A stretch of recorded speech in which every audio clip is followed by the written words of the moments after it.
Welcome to The Lock Shop with Nielsen and Hustler.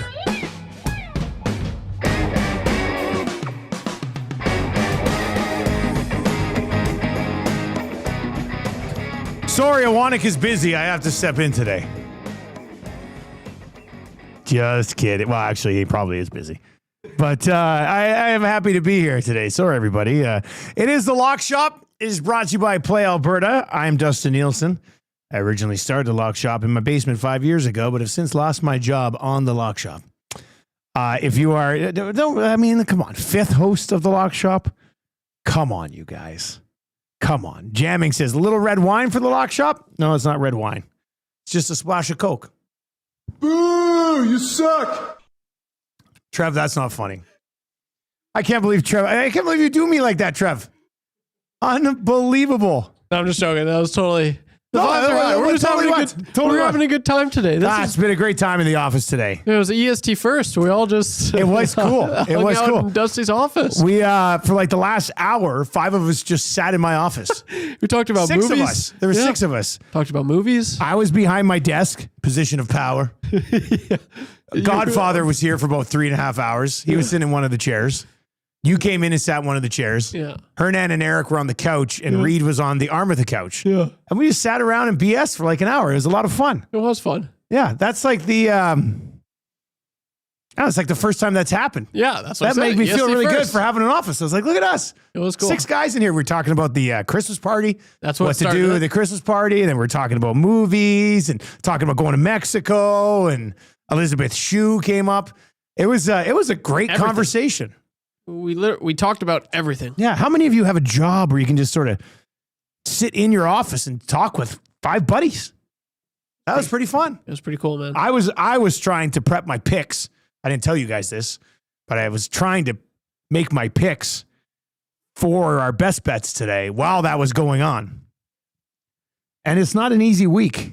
I think I found a few games that I like. So we'll get into that for sure. You can text us anytime. 780-218-9999. If you're watching over on YouTube today, hammer the thumbs up for us. Us from Winnipeg Sports Talk will be joining us shortly. Casino Dealer Jay says, wow, sounds like a better Hangout episode. Jeez. I'm not the type of guy who comes on a show and starts trashing everybody. By all accounts, I heard that somebody else was taking some pretty good shots at yours truly over the last couple of days. Not you, Trev. You just did that today. It's one Matthew Awanik. I'm going to have a sit down with him, I think. Going to have to have a sit down with Matty Awanik. But yeah, no, it was, we could have streamed that conversation. Would have done pretty well, I think. It was streamable. Hey, we should have a Dusty's Office episode once a week. Yeah. And it's just, you can come in and talk about whatever you want. It's like in Ted Lasso. Remember did you watch Ted Lasso? Anyway, in Ted Lasso, they'd call it, I think, with the Diamond Dogs, and they'd come together. How's Matty always watching? God, Awanik, like, come on, man, do something. Do you not have work to do? He's like the receptionist lady in The Incredibles. I'm always watching Wazowski. I've never seen The Incredibles, but it probably is an awesome reference you just made, Jeff. But they have the Diamond Dogs, where if one of the guys needs to talk to the other guys about an issue, they all rally together. And actually, if you're in my office, and as you walk out of my office now, I do have the Believe sign, just like in Ted Lasso, above my door when you walk out. Sorry, Monsters, Inc. I don't know why I said Incredibles. You always get Monsters, Inc. and Incredibles confused. Yeah, my bad. That's a funny thing. I was just like, oh, geez. That's a funny thing. I was like, wait a second. No, that's Monsters, Incredibles. Yeah. Reed says this is more than a splash. Yeah. I think it's kind of a splash. All right, we got a couple of things already up for you. We're going to dive into recapping yesterday's games. We'll set up the weekend with some best bets as well. The Lock Shop and all of Edmonton Sports Talk is brought to you by Play Alberta. PlayAlberta.ca. Download the Play Alberta app. Use the codes. What are we? Late November here, so we'll have them reloaded in December. But EST50 and EST Sports. Deposit $50, get a $50 free bet. Also, hey, shout out to Leon Draisaitl for coming aboard with the Play Alberta family as well.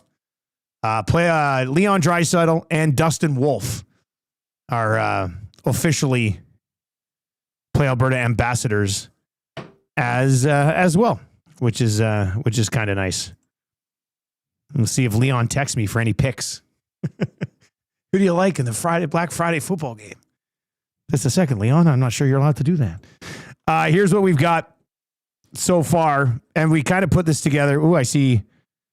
What's this Tommy Rides parlay? What's this about? This must have come on the Hangout. Sorry, I wasn't paying attention. I was talking with the boys. So we got the early bird bet of the day. This was the one where I was using my game sense, and I played it very simple. Eagles to win, Saquon TD plus 120. But then there was something inside me that just kept pulling me towards the Bears because they should have faded away already. But they refused to go away, and they've got this defense that creates a ton of turnovers. They probably have to create turnovers to have success. But if you're on the Bears side of things tonight, we got Bears plus 7, and it's actually moved to 7.5 now, but we got Bears plus 7 and Caleb Williams 2 passing touchdowns. That's plus 320. And then we've got something that they're calling the Tommy Rides parlay. Eagles minus 2.5, total points over 39.5. Dallas Goedert, 3 receptions. He was awful last week. And then a Jalen Hurts anytime touchdown, and that one is at plus 315. We're going to bring in Huss from Winnipeg Sports Talk to help me mourn both our Lions and Chiefs on the wrong side of games yesterday. And it sucked. That sucked yesterday. Let's bring in Huss from Winnipeg Sports Talk. Huss, I'm Dustin Nielsen. I sometimes host the Lock Shop. It's great to see you, buddy. It's great to see you too. I didn't know whether you were here today, but I'm happy that you are because it is Friday. And listen, you know who we should have? Never mind you or me. You know who we should have? We should have a freaking counselor on the program and just talk us through this, because that was a miserable day for both of us. And it is crazy to say, but both our teams are in a really bad place right now when it comes to the playoffs. I know. Especially the Chiefs. Like Mahomes said it after the game. They basically have no more outs. They got to win out and hope that it's enough. Now, if they do win out, they'll make the playoffs. I mean, if they get to 11-6, they should be good enough considering the teams that they'll have to beat along the ways. But it was a frustrating game. I mean, from a Chiefs perspective, I mean, hit all the Mahomes props, the touchdown scorers. I mean, like, that was great.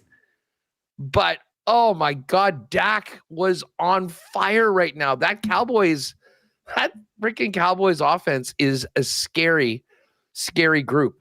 Pickens is unreal. CeeDee Lamb was kicking yesterday. And wasn't enough. I mean, basically, they got a couple stops, and that was all they needed. And then the Lions, I mean, I don't know if you got a chance to see most of that game, but I mean, it was frustrating. It was Green Bay and a couple fourth downs that didn't go their way. And again, you have to execute against these top level teams. And yeah, that was not a happy Thanksgiving for Lions or Chiefs fans or Ravens fans as well. That might have been the worst loss of the day. Well, yeah, I was going to say, which fan base should be most fired up? Maddie's, like, a Wanix fan base, my fan base, or your fan base? So it might be like the Ravens had been trending in the right direction. And would they have 4 turnovers against an awful Bengals defense? And they lost worse than our teams, for goodness sakes. They were terrible. I mean, Joe Burrow came back without T. Higgins and Cook. Jamar Chase. He didn't get into the end zone, but he comfortably hit all of his receiving props. I mean, it was ball security. I mean, Lamar had the 2 fumbles, and Dusty, we'll have to go in and check out these numbers. But the tight end, whose name is escaping me, not Mark Andrews, but Isaiah Likely. Likely, so we remember, like, he had a buck and he's going in for a touchdown. He gets hit like on the 1 yard line, fumbles through. When you fumble on what is a sure touchdown and it goes in for the touchback and it ends up as a turnover, I would imagine that when that happens to your team, you probably lose almost every time. I mean, it is just such. How often do you overcome something like that, right? I mean, that was tough. But listen, credit to the Bengals. They looked really good. It was kind of a fun game. Can't believe that the over didn't hit in that one. When you think about, I mean, Baltimore turned it over since he got it on the 2, did not score. There was the Likely play that was a sure touchdown. That one didn't go in. It were very close to the 3 to running the table for the overs. but it didn't happen yesterday. So yeah, I mean, I'd love to know if anyone just straight up bet the 3 underdogs and parlayed them. That would have been pretty nice. I mean, if you had Green Bay, if you had Dallas, and you had Cincinnati on the money line, that would have been like. We had somebody text in this morning and said, "Hey, Dusty, I have to apologize. I bet against your Lions, and I ended up hitting the 3-game parlay." So they must have. I mean, unless they had something else going on, I sort of assumed that they were on the dogs in that spot. Yeah, I mean, it could have been a spread parlay, but yeah, the money lines yesterday were. I mean, it's big time money to be made. And I think, I don't know, maybe I'm shell shocked from what happened yesterday, but I'm just looking at my picks and there's a lot of pluses today. So I'm not riding with any really of the big favorites. Detroit, Dallas next week. Massive game now. Just an absolutely massive game. Detroit's at 7-5. The Cowboys are at 6-5-1. Detroit's the team that's on the bubble right now, just outside of the wild card picture. The division is out of reach, I would think, at this point. And then the Dallas Cowboys, you talk about their offense. They've won 3 in a row. They've scored 351 points, which is one more than Detroit. They're the 2 highest scoring teams in the NFC right now. That's a massive. I mean, it's gonna that one. What would you set? Actually, the total might already be out there. I was gonna say, what would you set the total at in a Cowboys Lions game next week? 54.5.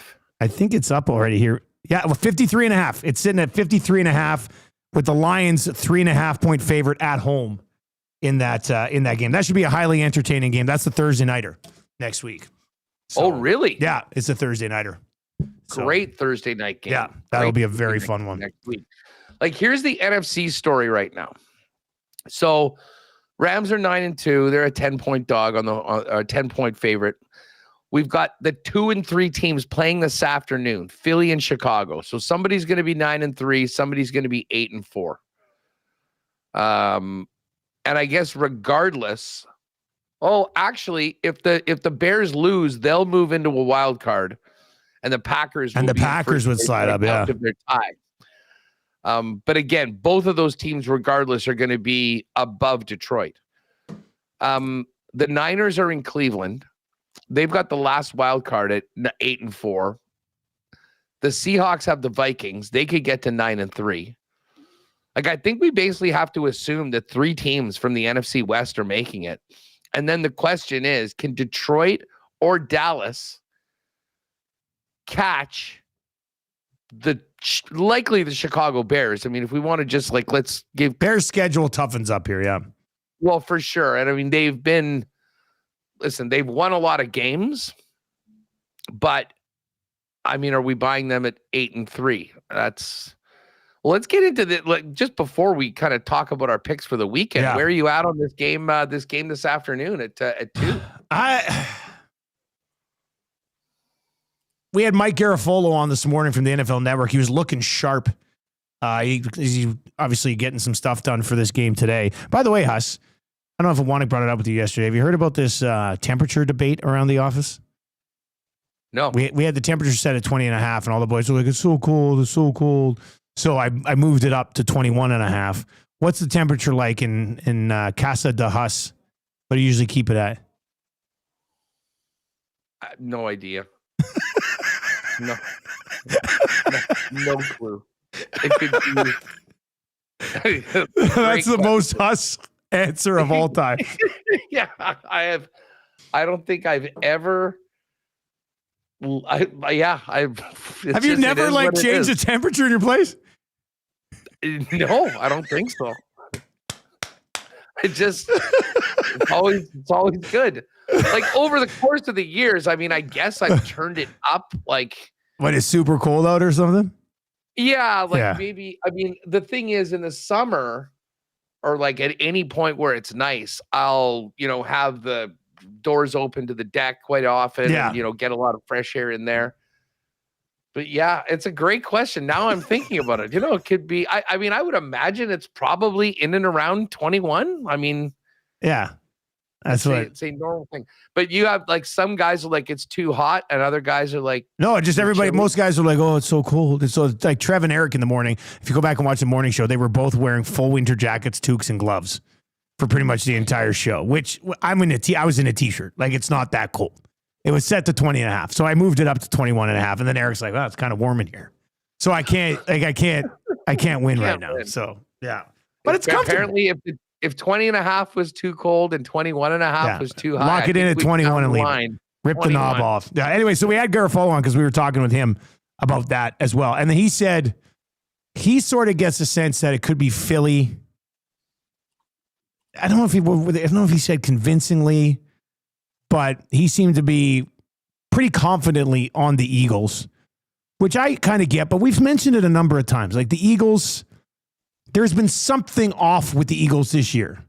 Now the Bears have been on an all-time run here. I mean, they've been finding ways to win over and over and over again, despite Caleb Williams maybe only being so at times. And they've got this defense that isn't very good, but actually creates a ton of turnovers. Like you can drive on the Bears defense. It's just they've been making turnovers at some key times to help them win football games. So if you had to put a gun to my head, I would probably say, give me the Eagles tonight, minus the 7. We put together a couple of super simple parlays earlier in the day, just Eagles money line, Saquon TD, plus 120. But I couldn't get away. Like, there's just something about the Bears because it's been like 3 weeks now. I'm like, okay, that's the end of the Bears run. That's the end of the Bears run. And they just continue to find ways. So who's to say their defense doesn't come up and make a 1 or 2 big plays against a somewhat disjointed Eagles offense? So the line, I think most recently I looked at it was 7.5. I did put together a parlay, Bears plus 7, Caleb Williams over 1.5 touchdown passes. If you're on the Bears tonight, you can do that. But if I had to choose, I'd probably lean somewhat unconfidently in the favor of the Eagles. The Bears have won 8 of 9. Yes. And I mean, again, there's been a few real Houdini acts. I mean, the Raider game, the Commander game, 25-24. Funny thing is, that was a scoregami when it happened against the Raiders. The first time that there had ever been a 25-24 score. What? And then just 25, such a weird number. Yeah, right? I guess. And then the very next week, they won at 25-24 again. I've got a lot of confidence in Ben Johnson. Like he'll be able to find ways to move the football and to get some plays. The big question is like, what is the Eagles offense looking like? Because they had a great start and then they did absolutely nothing the rest of the game. And they've been outgained in their games, I think, in all but 3 so far. So maybe this is one of these days where it's like, it's Cinderella. It's midnight for Cinderella, and it all comes crashing in on the Bears, and they lose by 30. But they're pretty frisky. They're finding ways to stay in these games, whether they've been at home or on the road. Even though their road games have been, Raiders, Commanders, Bengals without Burrow. And Vikings, but it's a big number. It's a big number. It is a big number. Philly, considering the way they've been playing. All right, so if we're going to be head-to-head on the spread, let's find some props that we can throw into a parlay here, Huss. Sure. Or maybe a total too. What's the total sitting at right now for this bad boy? 43.5. It's pretty low, isn't it? It is. All right. Well, what do you like for player props here? What do you think? Well, let's get to. Let me give you some receiving yards here. Let's see. AJ Brown's at 60.5. Saquon's at 18.5. Colston Loveland's been playing pretty well lately. Actually, I'm going to bring up his game log because his number's only at 31.5. And I think he's had a 2 or 3 game stretch, buddy, where he's been outstanding. Let's take him. I'm buying stock in Colston Loveland. Goddard did nothing last week. I'm not sure. Like this could be a bounce back game. But... Yeah, Goddard had like 2 catches, but they were in the 4th quarter. I had him in one of my fantasy leagues. I'm following along. I'm like, is he hurt? He hasn't done anything. He didn't do anything for like 3 quarters. The guy that I like on Philly is Devontae Smith. What's his catches? He's over 4.5 catches. Just going to pull up this game log here. Has he been banged up a bit this week? Was that him? He has been. Yeah. He has been. But what was the injury? He will be good to go. I was looking at these Philly games the last few weeks. Yeah, they had that 10-7 win in Green Bay. They beat the Lions at home by 7, and that's a pretty impressive win against a team that can put up points. Man, you can see why this number is at 43.5. Even against the Cowboys, it was a 45-point game. Yeah. And then 25 and 17 in their previous 2 games after that. I mean, the defense has still been looking pretty good. But anyways, I'll pull up Devonta Smith. Here's the Loveland game log just for everybody. Okay. So we're looking at it right now, and Huss laid it out. Eagles do play some lower scoring games. His number's at 31.5. Let me see his receptions number just before I get to the game log. 3.5, and that's at plus 136. But the 31.5, so he would have covered this 31.5 5 games in a row. He had 49 yards on 4 catches last week. He had 40 yards on 3 catches the week before. He had 55 yards on 4 catches the week before that. He had 118 yards on 6 catches against the Bengals. And then he had 38 yards on 3 catches against Baltimore. So since mid to late October, he's covered this number every single time. So I do feel pretty good about Loveland over 31.5. Let's throw Loveland in there for sure. Devonta Smith's good to go. Off the injury report. I think he had an illness. Yeah, he also was dealing with some chest. I had it here. Devonta Smith will play versus the Bears after suffering chest and shoulder injuries from his backflip 450 dive catch. He was also dealing with an illness. So that was a Bleacher Report, but it was yesterday afternoon.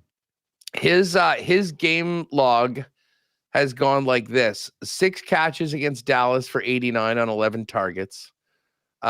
Just had one catch against the Lions. That was a low game. The Packer game, 4 on 7 for 69. And then before that against the Giants in Minnesota, 6 on 9 for 84 and 9 on 11 for 183. He's just a guy that seems to pop sometimes on these big standalone games. He does. I know. That's the thing. And right now, I mean, there's a real disconnect between Jalen Hurts and AJ Brown. And they sometimes sort of try to force it to them, but I'm giddy on. I'm giddy now. Do we want to go with yards or do we? Well, we're looking at a 54.5 or a 4.5. The thing with Smith is he can pick up 30 in one play, right? Like he can stretch the field. So I think I like the 54.5 on that side as well. Smith is one of the more frustrating fantasy receivers every year because it's like you have him. And all of a sudden you're like, man, like I remember listening to a podcast after like week 3 where somebody's like, what do we do with Smith? What do we do with Smith? And then it's yada, yada, yada. At the end of the year, he's a top 16 receiver again. Number 1 guy on Philly. Like, yeah, it's crazy. All right. So we got Loveland over 31.5. We got Devontae over 54.5. One more, Huss. Who else do we throw in here? Are we looking at, let's see what the rushing numbers are here. What do you have for Caleb Williams rushing? Oh, that's an interesting number. Let's see here. Rushing yards, 21.5. Let's pull this up here. Because here's the thing with Caleb. Like with any quarterback, I think the more high leverage the game, the more likely that the quarterback is going to be running around. Yeah. And here's the thing with Caleb, like he doesn't throw a ton of picks. He'll hold the ball forever, trying to create something. But he also, and let me just stop this every time I pull on you. Okay, so here is rushing numbers. In the last 5 games, 24, 53, 63, 26, 21. And we got the numbers today at 21.5. 21.5. And I mean, to be honest, I think he's going to have to run a little bit more against even more so defense. Against the Eagles, for right? Sure. Yeah. Yeah. So why don't we put that up? I think that's good. I think this came together nicely here. Let me throw this over to the boys. And then we'll get into our weekly picks here. Log Shop partner parlay. So we are on Loveland over 31.5 receiving yards. We are on D. Smith over 54.5. And we got to get this up right away, right? When times this game start. Yeah, it starts in an hour and a half. Yeah. And then Caleb Williams over 21.5 rushing yards. All right, that's been sent. D. Smith, 54.5. So watch for that. That'll be popping up on the EST specials page, and you'll have about an hour and a half to get in if you want to ride with us. By the time you finish work today, you could have a winner. Loveland over 31.5 receiving yards, Smith over 54.5 yards, and Caleb Williams over 21.5 rushing yards. If you want to chime in, 780-218-9999, 780-218-9999. Somebody has sent in a picture there. Bones has sent in a picture. Hustler's thermostat, and it's like a thermostat from the 1950s, where it's like it's not even digital. It's just one of the old ones that you turn around. That's kind of funny. I like that. That's basically it. Yeah, that's good. All right, Hus, let's dive into it, man. So 3 games already off the board. We just dove into this game that's happening today. So less to work for from us, from our perspective, heading into the weekend, less to pick from. But where are you starting? What's game number 1? Let me bring up our sheet here. I'll track them into the system here. You know what? This is going to crack you up. I'm all over these AFC South games this week. Okay. Let's start it off. I said earlier this week I would be taking them. Lock me in for the 1-10 Tennessee Titans plus 6.5 at home against the Jacksonville Jaguars. Hey, don't laugh, buddy. Titans are one of my top 5 plays this week too. They've covered 3 weeks in a row. 3 weeks in a row they've covered. I know that you're often just on the Jags. Like, listen, I don't believe in the Jags. And the Jags seem to play down to their level of opponents. They've come up big and had some big wins. Yeah. I mean, that's a big reason why the Chiefs are where they are. That incredible drive by Lawrence at the end of the Monday Nighter.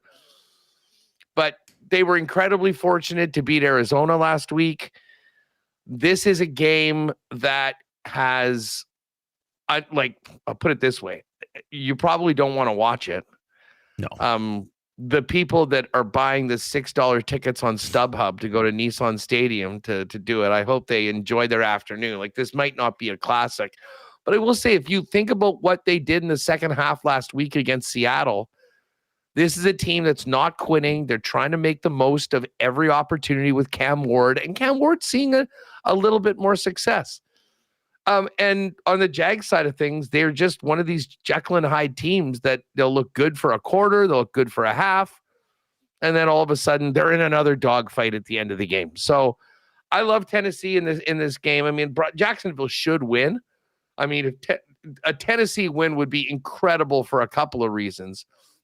Another loss to a team ahead of the Chiefs from the wild card, but it would also get Tennessee that second win, because I am still sitting on that Saints to have the fewest wins this year. And right now, I mean, listen, there's a couple teams in the mix. Obviously, the Jets have something to say about that, but Tennessee right now is the clubhouse leader. They just had the number 1 pick last year. I don't think they're trying to get it again. So I'd love to see them win, but I will start it off with Tennessee plus 6.5. Yeah, I'm on the Titans here plus 6.5 as well. The Chargers, so the Titans, 3 games that they covered here. They lost 27-20 to the Chargers. They lost 16-13 to the Texans, and they only lost by 6 to the Seahawks. And there's been too much. I love Trevor Lawrence, don't get me wrong, but there's been way too much inconsistencies in his game for me to back them at this point. So, yes, I will also be on the Titans plus 6.5. Where are you going with your next pick, Huss? Well, you know what? Let's while we're at it, let's see. And what do we have for Houston in Indy? 3.5 I got right now. Is the 4 less than 120? Let me take a quick peek. Hang on. Let's see here. Houston. The 4. It should be, I think. Houston plus 4 is actually minus 105, man. Plus 105? No, minus 105. It's minus 105. Oh, minus 105. What's 4.5? 4.5 is minus 119. Oh, give me Houston. That's a great number if you like Houston. All right. Listen, their defense is such a problem. And we saw what the Chiefs defense, when they stepped it up in the second half, was able to do to really keep the Colts in check. Danny Dimes has apparently been dealing with like a fractured fibula, which sounds kind of serious. But he's in. To me, the thing that concerns me the most about this is actually the return of CJ Stroud. Like, Davis Mills has been awesome. He's been winning games. He's been moving the football, hasn't been turning it over. So my only worry about this one is the Texans and, the quarterback play from CJ Stroud, who hasn't been great after that amazing rookie season.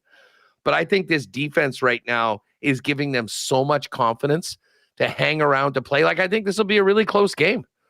So, I mean, anywhere from 3.5 to 4.5, I think I'm fine with it. But getting that extra point and still having under minus 120, I think is great value for that line. So give me the Texans plus 4.5. And that's, speaking of team, that's a very desperate team right now. I mean, they started off 0-3. They picked themselves up off the mat without their starting quarterback, and now they're right in the midst of it.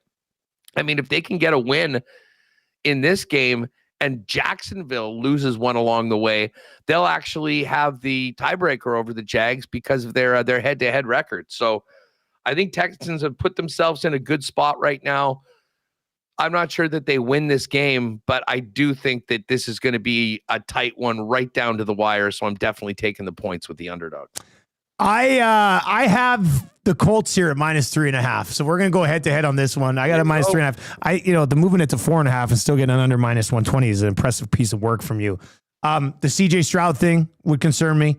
The Colts have lost 2 of their last 3, but they are on the road, outdoors. They're coming home inside, 6-0 at home so far this year. I think I'm gonna like the return home here, where they've been perfect so far. Texans defense is 100% legit. There's no way I can argue with you about that one. But the Colts have been outstanding at home so far this year. So I will. Colts offense is legit too. Yeah. Where are you at on Jonathan Taylor for this game? Like, the Chiefs did such a good job holding him in check last week. And to me, like, the Texans are more terrorizing quarterbacks. Yeah, they get after it, don't they? Anderson and those guys. Like, oh my God, Danielle Hunter and him. They're 2-3. What's the number on Taylor this week? Jonathan Taylor rushing yards in this game, sitting at 87.5. Yeah, so still a big number. Yeah, still a pretty big number there. So yeah, I had it at 3.5, so I'll lock it in at 3.5. I guess there's a world where, let's say if the Colts win by 4, you still get it. That's the middle. Yeah, double win. That would be the middle. That's well, not for me, because I got them minus 3.5. Oh yeah, so yeah, that's the double win. Yeah, it's like there's a soft middle here somewhere. Yeah, okay, perfect. All right, so we'll see. Maybe it ends up being 4, but yeah, I'm going to get on the Colts here, minus 3.5, which is the number where it's currently at. All right, where's your third pick, Huss? Just continuing to take bad teams as home dogs. Give me Cleveland Browns plus 4.5 at home. I'm also going head to head with you on this one as well. And then, okay, you make your case first, because mine's very simple. Yeah. My case is very simple. But what's your case here? Yeah. Okay, my case. This is the case. San Fran, excellent team.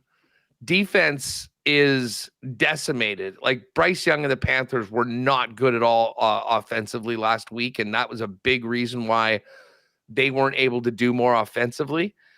The Cleveland Browns defense is a problem. Like, and Purdy didn't look great last week. I was just about to say, he looked less than great. I mean, he looked very concerning, to be perfectly honest with you, those 3 picks. San Fran they don't need any style points in this game. No. They just need to find a way to win. Listen, I think we'll get a big dose of McCaffrey, but I also think that this Cleveland defense led by Myles Garrett is going to be able to, force some punts and, keep Cleveland in the game. I mean, please don't take this the wrong way. This is not Shedur's looking good. Well, and that's what I'm on the other side of this. Shadur Sanders ain't that guy. Like, no. He basically was throwing behind the line of scrimmage or 5 yards down the field all of last week. Like, I think this game ends up being like 20 to 17-6, like 17-9, like that type of thing. To me, I'm looking at like 16-13. Yeah. So a bunch of field goals. So we're saying the under. Like, what's the total in this game? The total's 36.5. Oh, geez. Yeah. Look at how low that is. Yeah. So it speaks to it. But anyways, in a game like this where the total is expected to be really, really low, the weather I don't think is going to be good. It's supposed to be windy there that day. Yeah. So, they're going to try and run the football. There'll be a lot of Christian McCaffrey, and he could, if he goes and has a monster game, he could basically cover it himself. But I'm not expecting a lot from the passing game of the Niners. I think that the Browns defense, and especially that pass rush, is always capable of making a big play and just getting a turnover right off the bat and turning it around. So I'm taking Cleveland plus 4.5 in this game. I like their chances to be to hold up. And let's face it, like at home this year, they have been like, let me just pull up the Cleveland game log for a minute. They had home wins. So they lost the first week at home against the Bengals by 1. They beat the Green Bay Packers 13-10 at home. They lost by 4 to the Vikings there. They smashed the Dolphins 31-6. And they lost by 7 to the Ravens 2 weeks ago. And are coming off a win against the Raiders. So to me, the Browns, outdoors, bad weather, this is not a great time. And the Niners also played on Monday night and have to travel to the East Coast to play a game that starts at 9 a.m. From a spot play perspective, that's interesting. Yeah. So, I think there's a lot of reasons why I'm just sort of leaning Cleveland on this one, but I'll take Cleveland at plus. Look, you make valid reasons on leaning Cleveland here, but I'm just going to fade Shadur Sanders against an 8-win team or whatever it is. So I'm going to get on the Niners here. So we're on the same side for the Titans. We're head to head in the next 2 games. Where are you going with your 4th game? Okay, 4th game. I will take a favorite. Give me the Miami Dolphins. No, I thought about the Dolphins. Yeah. Minus 5.5. They've got the Saints. The Saints stink. They just lost to the Falcons at home with Kirk Cousins. But what's really been interesting about Miami is that Devon Achane is now going off. He's got back-to-back 100-yard games on just 21 and 22 touches, which is, I think, giving Tua a lot more confidence throwing the football, getting Jalen Waddle involved in it. And as I say, at the end of the day, I'm just not in on anything Saints related right now. So I looked at this before I knew the spread. I said, if this game is anything under a touchdown, I'm in for Miami. And you know what? If you look at where Miami is right now, there is a world that they're right in the mix for a playoff spot in the final week of the season. Really? Like they've got the Saints, then they play at the Jets, at the Steelers, home to the Bengals. And then they've got the Buccaneers and at the Patriots in the last week of the season when the Patriots could have already clinched their division. So, I'm not suggesting we jump on the 1,000-to-1 make the playoffs or anything like that, but I do think that Miami, if you told me that after the next 3 weeks they were 7-7, it wouldn't surprise me at all. They've won 3 of their last 4, and the offense has been clicking. The game in Berlin or Spain or wherever the hell it was against the Commanders was ugly, but at home they beat the Bills 30-3 in their last 30-13 last time out, and then had that big win in Atlanta against the Falcons. So this shapes up to be a pretty nice spot for Miami, back at home where they have been not too bad. And they've got the Saints, who are one of the worst teams in the NFL. So Miami minus 5.5 for. I don't have it on my official picks, but I did like it. If we can't come to terms on anything for a parlay, I would be willing to throw the Dolphins minus 5.5 on there. I guess I didn't learn my lesson last week about some of the bigger spreads because it backfired big time. But I do like the Chargers coming off a bye week minus 8.5 at home against the Raiders. I mean, you're talking about some of the worst teams in the National Football League. That's one of them. Prior to the bye, I think the Chargers had won. I've got it right here. Hang on a sec. Yeah, they'd won. They had won 3 in a row, then got spanked by the Jags, which was kind of surprising. And then they went on a bye. So a chance to reset after that game. You get a Raiders team that really can't find a way to get much going. Their last little stretch here, lost by 14 to the Browns, lost by 17 to Dallas, had that weird game against Denver when nobody could score and it was 10-7, lost to the Jags, got spanked by the Chiefs, beat the Titans, and then lost by 34 to the Colts, lost to the Bears, lost to the Commanders, lost to the Chargers earlier in the year by 11.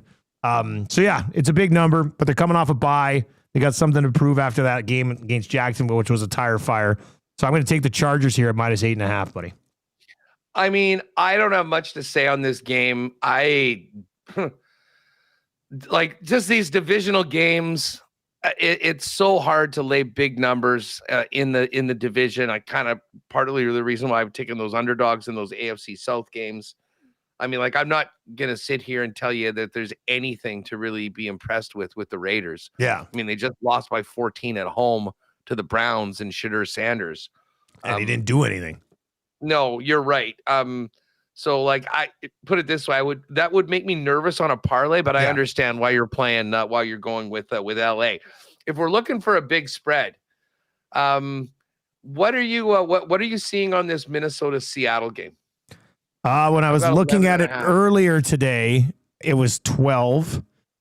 Let me see here. It's 12.5 right now is what I'm looking at. 12.5.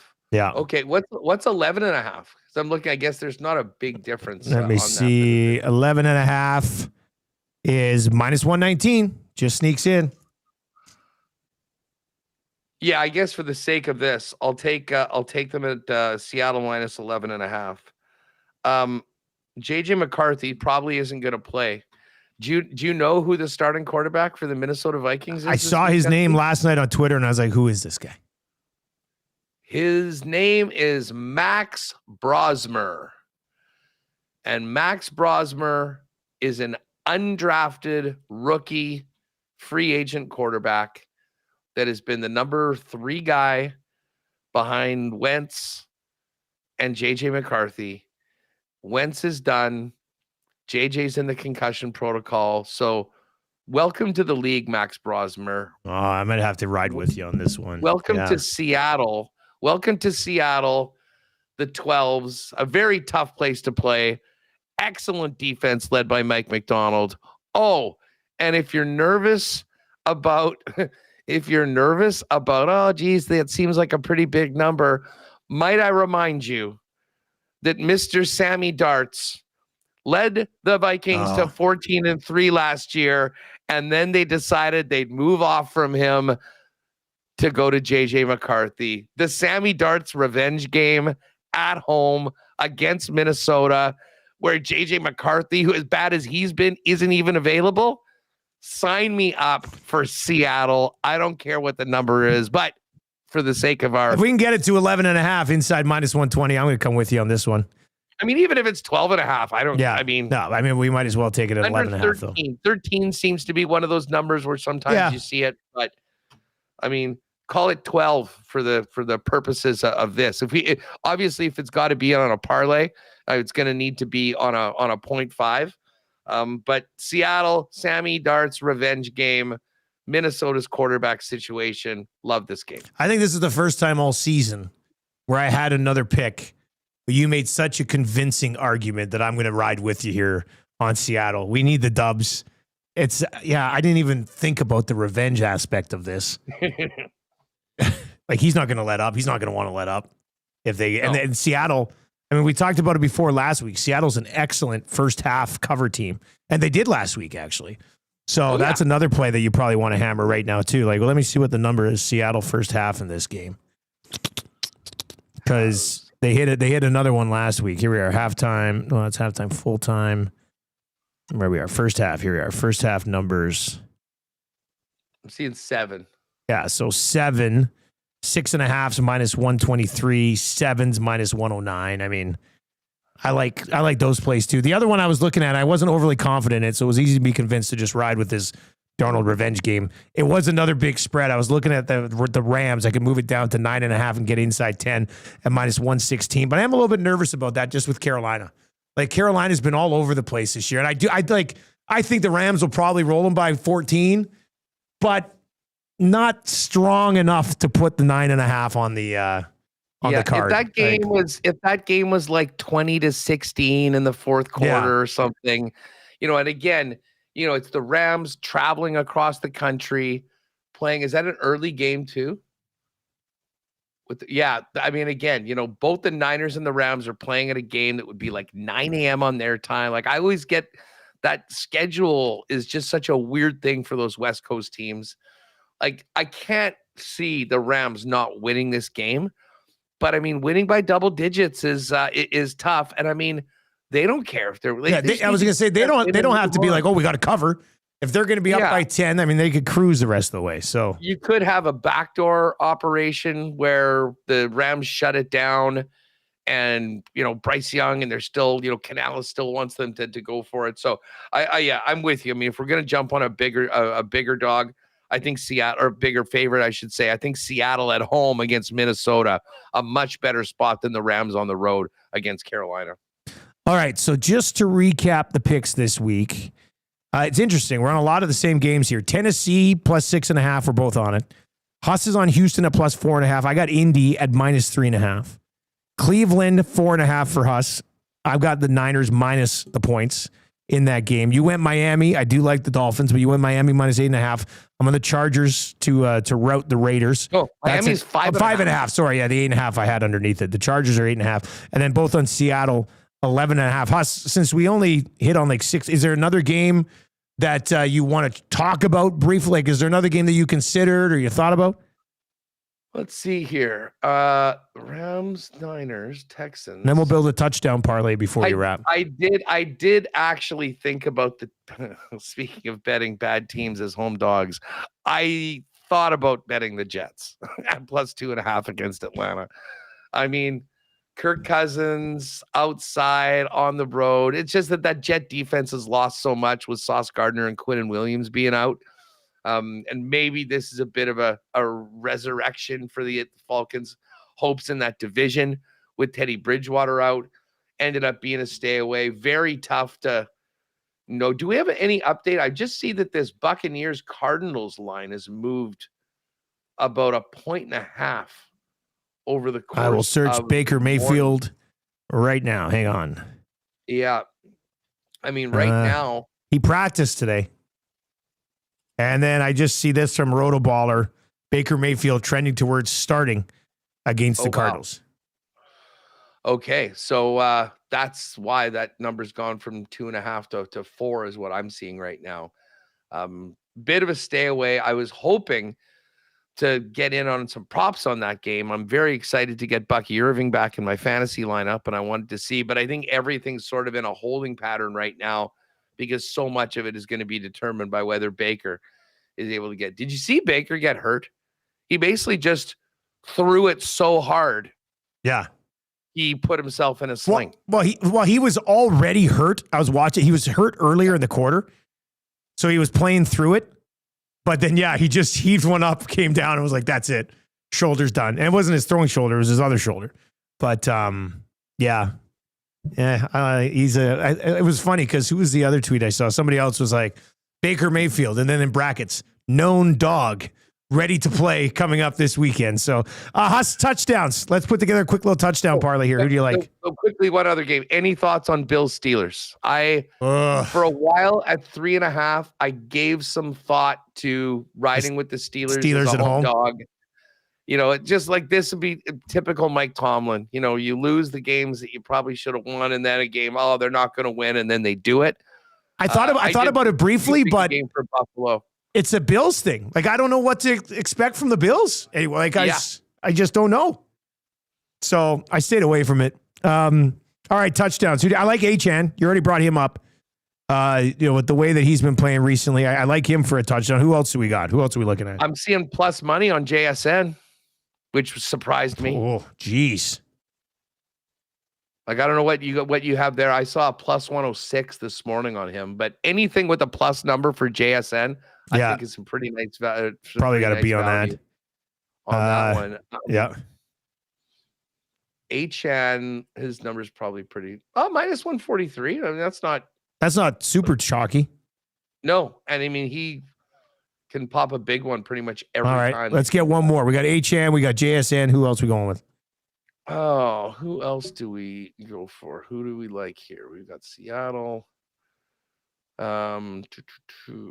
Minnesota. No. I'm not really going to look at that game. What about Josh Allen? Oh. I mean, he has to do so much of it by himself anyway. I don't hate that.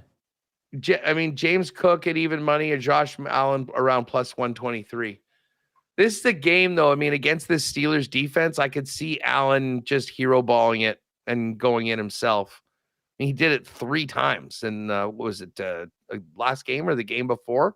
Passed for 3, ran for 3. Yeah, that was a monster game. Marshall has him in his fantasy league, and he was just in heaven. He's watching that. He goes, Daddy. And they have crazy points in that league. So he had a huge, huge day. All right. So, let's throw Josh Allen in there. Let's do Josh Allen, TD. Allen, JSN, and HN. And HN. Okay. I love it. What's coming up in WST, buddy? Well, we got a game this afternoon at 4. Oh, you guys do play this afternoon, eh?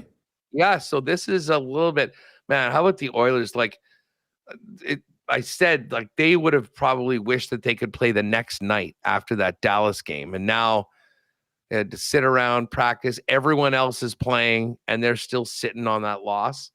That is tough. But, Ruiki's going to jump on with us. Myself, Remus Connor will tee up the game. We'll hear from the coaches and the players beforehand. Special visit by none other than Mr. Tom Gazzola. Ooh, handsome Tom Gazzola. Program. Yes, Remus was talking to him. So handsome Tommy will come on. We'll talk a little bit more puck. We'll get into the NFL with Hacksaw. We'll bang out a marble race, and then we'll get ready for a puck drop basically right after we finish up the show. Excellent, man. Looking forward to that. And hey, best lock shop of the week. What can I say? A good Friday show here. You know what? Hey, it's great stuff. It was fun. Let's try and get some wins here on these picks and bang out a couple parlays. I love that touchdown score one that we just put together. Yeah, I'm just sending it over right now. We'll see what the number ends up being on that. All right, man. I'll chat with you on Monday. Have a great weekend. There you go. That is us from Winnipeg Sports Talk. I'm just sort of populating our EST specials page as we go along for our Friday. If you want to get on this one, kickoff is in just over an hour. Colston Loveland over 31.5 receiving yards. Smith over 54.5 receiving yards. Caleb Williams, it's actually over 22.5 rush yards. It is plus 550. Find that on the EST specials page. I just threw over the partner parlay. We'll go with Miami minus 5.5, Seahawks minus 11.5, Titans plus 6.5. And then I'm just sending over HN anytime TD, Smith Najigba anytime TD, and Josh Allen anytime TD. So we'll have that for you as well. That'll be up. We're going to have the oil stream on the way next. Trade rumors flying around for the Edmonton Oilers. We've reached this American Thanksgiving sort of weird time. Maybe we're going to grade the team a little bit. We'll get into that. They take on Seattle. We'll get into a little Jordan Eberle as well as we work our way through the show today. So stick around on the oil stream for Boston Pizza. That's coming up next. That's going to do it for the Lock Shop, brought to you by Play Alberta. Thank you very much for joining us today. Best of luck if you're going to be riding with us this afternoon, tonight, this weekend. And we'll talk to you on Monday if Awanik's not too busy.